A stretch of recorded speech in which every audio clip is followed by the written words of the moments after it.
Sikreto ni Miss Catherine Bernardo abay lumabas na at isa sa mga wish ni Mr. Alden Richards natupad na.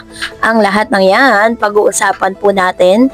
But before that, if you haven't subscribed yet to my YouTube channel, please don't forget to like, share, and subscribe at hit mo na rin ang notification bell for more showbiz updates. Of course, bago tayo magpatuloy sa ating updates for today's video, nais ko pong pasalamatan kayo for always watching and trusting this channel. Thank you so much sa inyong palagiang panonood at palagiang pagsubaybay. And for today's video ay trending at pinag-uusapan po ngayon ang ilan sa mga happenings nitong si Mr. Alden Richards dahil isa sa mga wish ni Mr. Alden Richards ay natupad na. Sabi po ng ilang mga online news na si Ethan meets Ethan, Alden Richards meet Tom Cruise in South Korea. Mission accomplished si Alden Richards na ma-meet ang Hollywood actor na si Tom Cruise. Naimbitahan kasi si Alden na dumalo sa South Korean premiere night ng bagong movie na pinagbibidahan ni Tom, ang Mission Impossible, The Final Reckoning. Ito ang huling movie sa Mission Impossible franchise na pinagbidahan at produce ni Tom mula noong 1996 o halos 3 dekada. Talagang nagpaka-fanboy ang kapuso actor nang ma-meet niya ang kanyang idol sa red carpet sa nasabing premiere sa ginanap na Lot Cinema sa Lotte World Tower sa Jamsil, Seoul nitong Huwebes, May 8. Masayang kinamayan at kinausap ni Tom ang mahigit 1 minuto si Alden. Super ngiti nga si Alden nang ma-meet niya si Tom na kanya pang niyakap.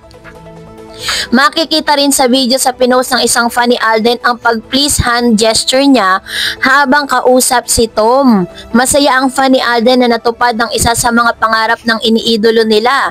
Sabi po niya, wow, yung tutok na tutok ang tingin sa kanya ni Tom Cruise. I'm so proud of you, Pops. Alden Richards, komento ng isang fan eh. Iba din talaga ang Alden Richards namin. We are so proud of you. Say pa ng isa pa niyang fan. So talagang isa ito sa mga pinapangarap ni Mr. Alden Richards, even yung ibang mga actors dito sa Pilipinas, pero si Alden Richards yung nabigyan ng pagkakataon para ma-meet niya si Tom Cruise, isa sa pinakakilala at prominenteng aktor sa ibang bansa. So kaya naman na talagang ginrab niya po yung opportunity niya na ma-meet, ma-handshake, mayakap at makausap ng ilang minuto itong si Tom Cruise dahil talagang ito po yung isa sa mga pinapangarap niya. Si Mr. Alden Richards po kasi kaya po siya isa sa mga naimbitahan dyan dahil po sa kanyang Myriad Company, yung kanyang nagpo-produce po kasi yan ng mga international movie. And dito naman po kay Miss Catherine Bernardo, sinasabi ng ilan na yung sikreto di umano ni Miss Catherine Bernardo ay lumabas na dahil tuloy na po, Catherine Bernardo and Nadine Lustre may lihim na collab. Wala pang detalye kung anong project na ginagawa ngayon ni Catherine Bernardo at Nadine Lustre. Marami excited sa video post ng Star Magic na may caption itong Project Queen is ready to slay. Hashtag Catherine Bernardo, hashtag Nadine Lustre. Ano raw ba ang lihim ng ginagawa ng dalawa? Commercial, movie o serye? Matunog ang alingas-ngas na endorsement umano ang ginagawa nila. Reaksyon ng mga netizen, o parang walang dinisclose, which is pero Star Magic, so OMG. Wow, what are they doing? Commercial, movie, or serye? OMG, my 2 favorites queen. Ang tagal ko tong hinintay. Ngayon lang ako mag-aabang ng commercial, kung commercial man yan, at kung movie, mas lalo ako mag-aabang. O The President and the Queen, what is this? Yan, so ganyan po ang ilan sa mga reaksyon ng mga netizen matapos nga na i-announce ng Star Magic na magkakaroon ng collaboration si Miss Catherine Bernardo and Miss Nadine Lustre na isa sa talagang pinakaabangan ng ilang mga fan. Dahil hindi natin alam kung tuloy na ba yung movie nila or may commercial sila, pero sa tingin ko mas malaki pong proyekto ang inihahanda ng Star Magic dahil nakita nyo naman po yung teaser, 'di ba? Hindi lang natin pwedeng ilabas kasi pagmamay-ari po ng ABS-CBN yon. So panoorin nyo po yan sa ABS-CBN dahil yung dalawang malalaking artista, mga A-lister star ng ABS ay magsasama sa isang proyekto.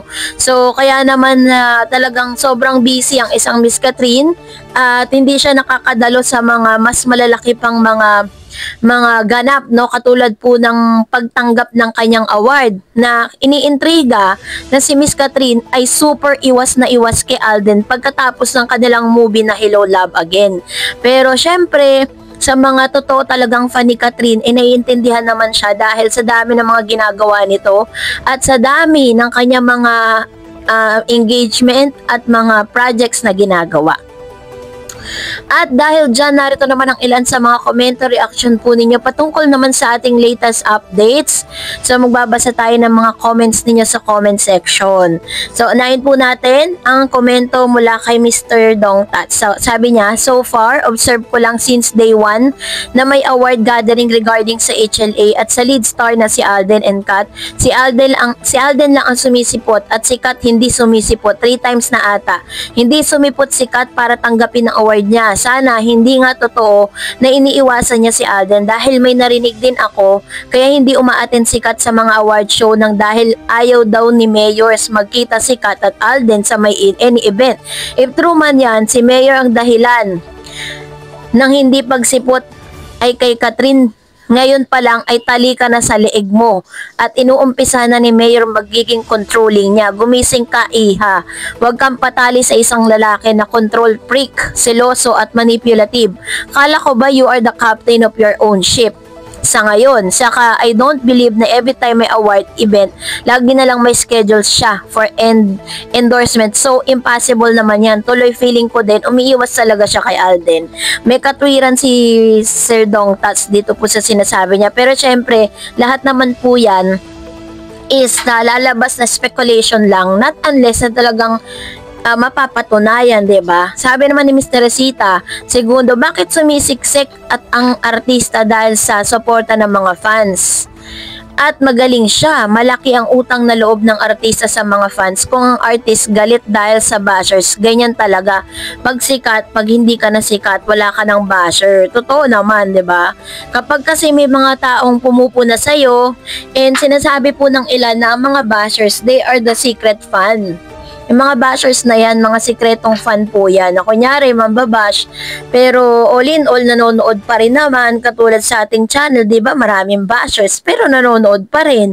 Sabi ni Pritzi Pantoja, iniiwasan na din siya ni Alden. The feeling is mutual. As long as na hindi si Alden o compromise ang activities of equal importance, he will personally get the award as he manifests his values, gratefulness, humility, and consistency. Kasi nga 'di ba, kung talaga namang hindi talaga sila para sa isa't isa, bakit kailangang ipilit? 'Di ba? Sa akin naman ang point of view ko, bakit naman kailangan mag-iwasan? Hindi naman sila magkagalit.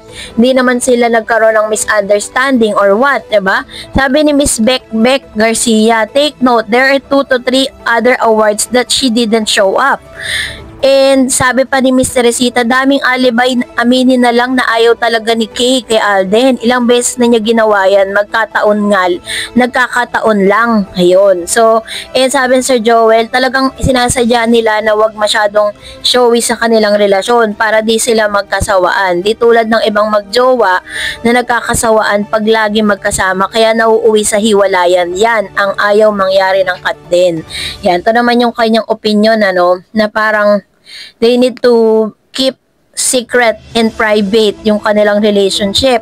Pero as of now kasi parang ang awkward lang na isipin na hanggang sa ngayon wala tayong nakikitang resibo na magkasama sila, na nagde-date sila, 'di ba? Sabi ni Miss Conchita, work related, any official from ABS-CBN has the honor to officially receive the award. And sabi ni Mr. Resita, BCCK, hindi na po tapos na po ang taping ng PGT7. Yung endorsement, pwede niya naman i-adjust ang oras, kalokohan. Ilang beses niya nang ginagawa. But makipag-date kay Mata, may oras siya. Napaka-importante ang tanggapin ng pinaghirapan ng award. Aba, sino pong mataba ang inyong tinutukoy? Kung si Daniel po yan, imposible. Kasi hindi po sila nagde-date. So, that's it for today. For more videos and updates, please don't forget to like and subscribe. And please don't forget to follow my Facebook page, Dar Eds TV. God bless everyone!